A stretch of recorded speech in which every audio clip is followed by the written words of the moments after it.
So, you want to learn how to use the Universe at War editor. Well, you've come to the right place. I'm going to show you how. First, you can start by clicking that Map Editor button. This is the Map Editor. This allows you to edit TED files that contain structured data from the game. You can open a pre-existing map or create a new one. Just click File and New Land Map to create a new map, or click File and then Open to open a pre-existing map that's already been created. For this example, let's use some of the maps from the campaign.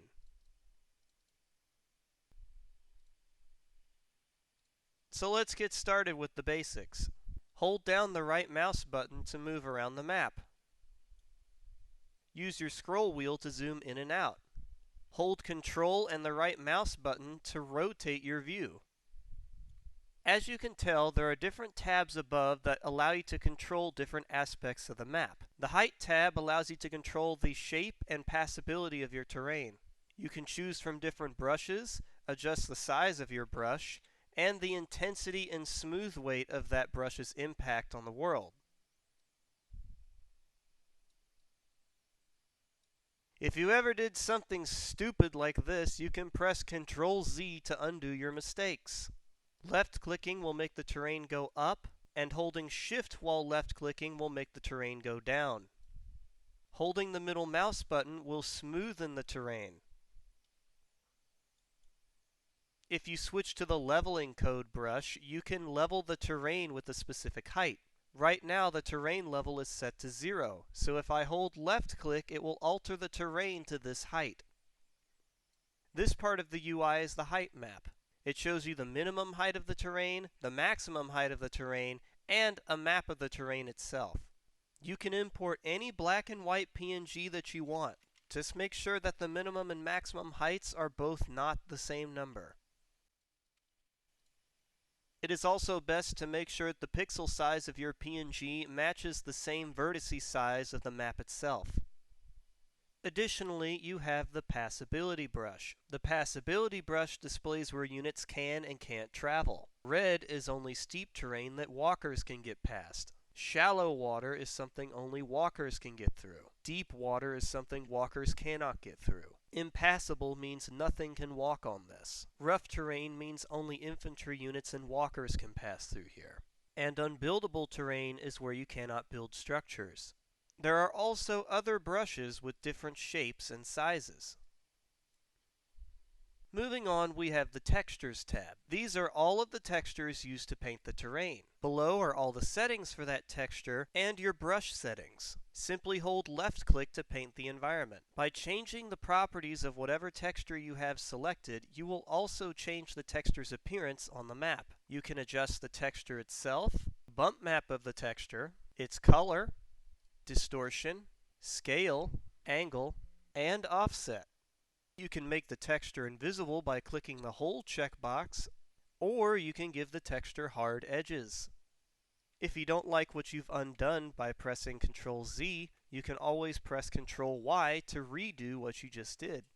If you want to use a specific texture but don't know where it is, you can press this little sample mode button at the top, click the texture that you want, and then it will automatically select the texture you need at the top. You can also use the Fill mode instead of the Draw mode to select specific textures or patterns of textures on the screen and replace them with the texture you desire.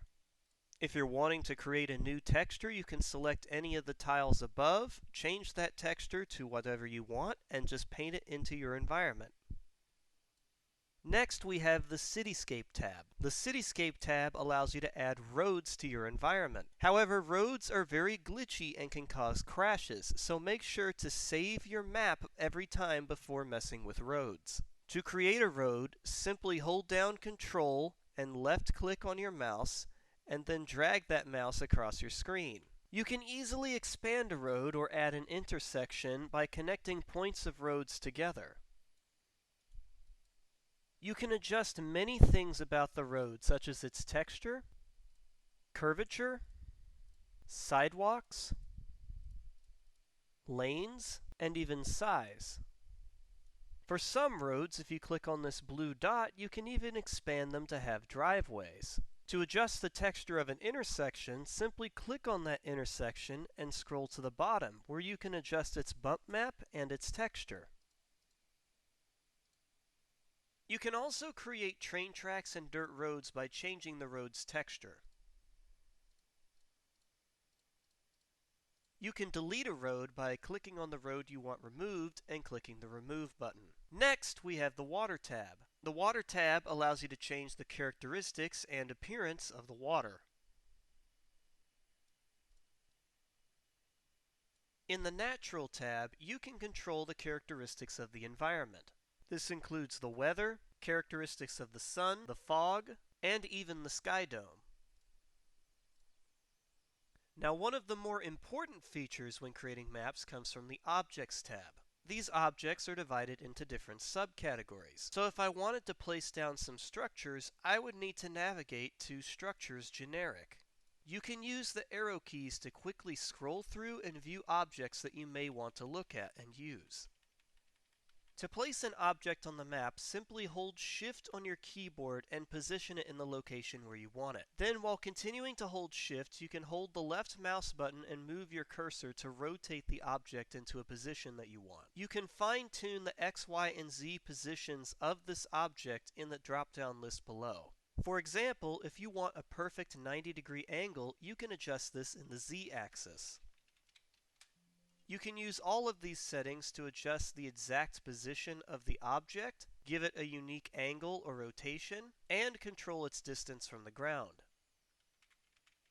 Sometimes you can even click on the unique color option to change the physical color of the object. Furthermore, to speed up the building process, you may want to copy many objects.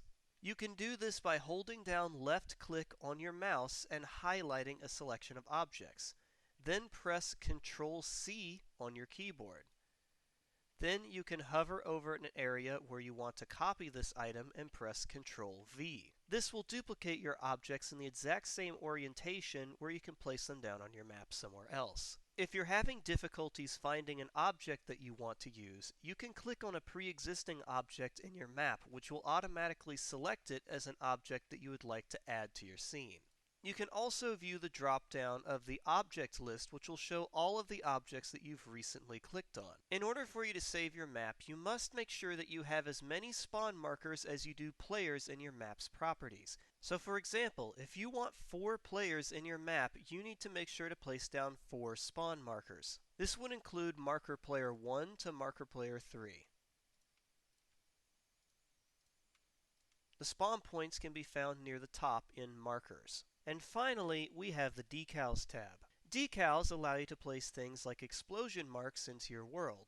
If you adjust the slot scale and pick the texture that you want, you can hold Shift and left click on the map, which will put a decal in the world. You can also adjust the scale, angle, and intensity of this decal in the settings. To remove a decal, simply left click on it and press Delete. This also applies for other buildings and objects. There are also other handy tools that you can use in your settings. In the Edit tab, you can reset the passability. In the View tab, you can change what you can and can't see. And in Tools, you can select shortcuts to the other tabs, you can update the preview image, and you can rotate the entire map.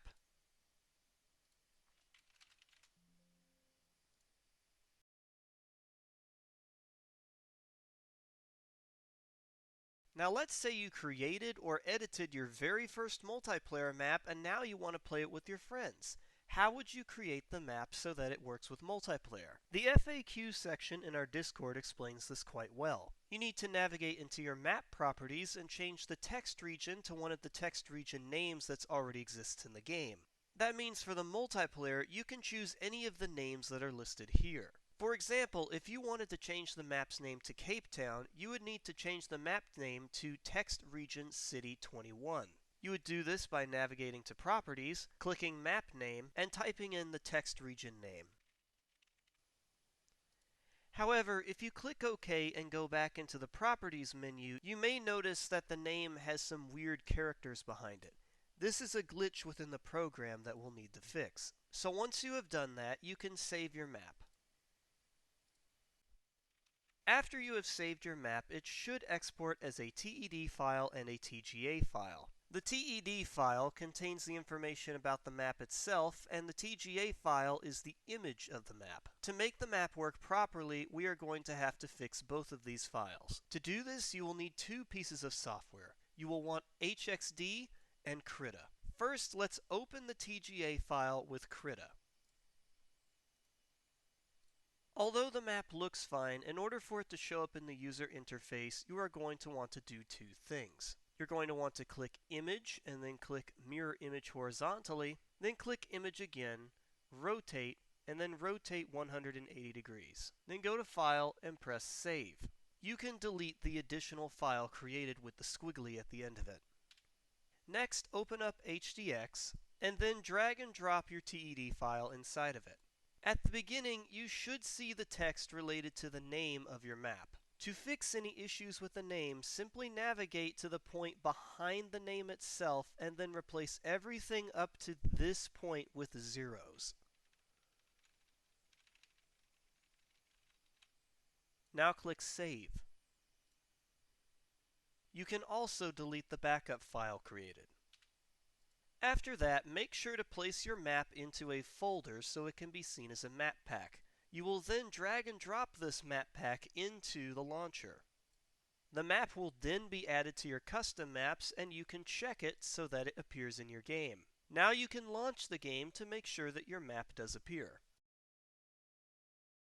As you can tell, this is now a map that you can play in the game, which has the correct name and the correct orientation for the picture. This is now a fully functional multiplayer map. Now you can share this map with your friends and play it with them. As a general tip, always make sure that you place down a spawn marker before dealing with roads. If you forget to do this, the program will crash. It is also important to pay attention to what objects you use in your world. Some objects can give players resources while others may not, despite them being identical in appearance. It's also important to pay attention to objects like trees. Some trees allow you to knock them over, while others are purely decorative. Furthermore, it's always a good idea to blend multiple textures together to create a more dynamic environment. It's also a good idea to add hills and mounds so that the map appears more natural and less flat. Don't be afraid to put a structure on uneven terrain. You can always adjust its height and use the leveling brush to smoothen things out.